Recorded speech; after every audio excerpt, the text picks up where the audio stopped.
ہر مذہب کے ساتھ یہ ہوا ہے، کیونکہ جو اللہ کے پیغمبر آتے ہیں نا، اور وہ جب ایک خدا کا ایک پیغام دنیا پہ لے کر آتے ہیں، اور ان کا مقصد ہوتا ہے کہ جو اس سے پہلے کی قوم جو چل رہی ہے وہ قومیں اکثر اپنے راستے سے تھوڑی سی ہٹ جاتی ہیں، جو اللہ کی کتاب آئی ہوتی ہے اس کی ڈائریکشن سے ہٹ جاتے ہیں، تو اللہ کے پیغمبر ان کو دوبارہ راستہ ٹھیک کرنے آتے ہیں۔ بلکہ اس میں حضرت عیسیٰ علیہ السلام کا ایک کال ہے جس میں انہوں نے کہا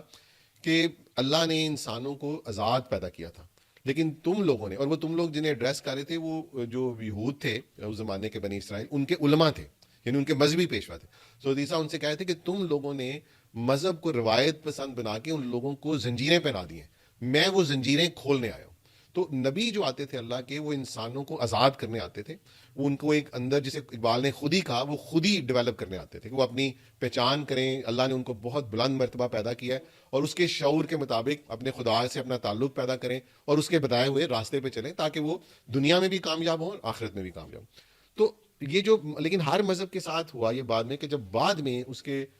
جو بعد کے لوگ تھے ان کے اندر ایک ریلیجس ہائرارکی پیدا ہوتی گئی، جسے کلرجی بھی کہتے ہیں۔ وہ ہائرارکی جو ہے نا، وہ پھر مذہب کی انٹرپریٹیشن میں بہت ڈفر کرنا شروع کر دیتے ہیں، اور پھر جھگڑے شروع ہو جاتے ہیں۔ تو اسلام کے ساتھ ایک جو اچھی چیز یہ ہوئی کہ اسلام کو ہم سب جانتے ہیں کہ اب حضور صلی اللہ علیہ وسلم کی زندگی میں ہی ایک حکومت مل گئی، اور پھر بعد میں وہ حکومت خلافت راشدہ میں اتنی بڑی کہ وہ بہت بڑی سلطنت بن گئی، اور اس کے بہت سارے مذاہب جو اس وقت تھے ان کے اوپر ان کی حکومت ہو گئی۔ تو کیونکہ شروع کا ٹائم تو بڑا ایسا ٹائم ہے جب صحابہ ہیں، بہت جید صحابہ ہیں، بہت سنسیئر ہیں،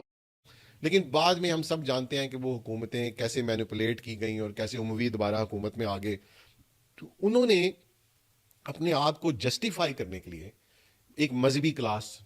کا سہارا لیا، اور یہ ساری سویلائزیشنز نے لیا، پوری تاریخ اس سے بھری پڑی ہے۔ اور خاص طور پہ جب حضرت امام حسین رضی اللہ تعالیٰ عنہ کا شہادت ہوئی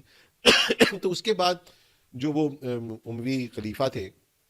ان کو یہ ہوا کہ اب انہیں پتا تھا کہ مسلمان تو ناراض ہیں اس چیز سے، تو انہوں نے اس کے لیے ایک نیریٹو بلڈ کرنا چاہا کہ بھی اس میں میرا کیا قصور ہے۔ تو وہاں سے ایک مذہبی کلاس پیدا، جس نے کہا جی کہ یہ تو تقدیر ہے، اللہ نے ایسے ہی لکھا تھا تو وہ ایسے ہو گیا، اس میں خلیفہ کا کیا قصور ہے یا اس کا کیا قصور ہے۔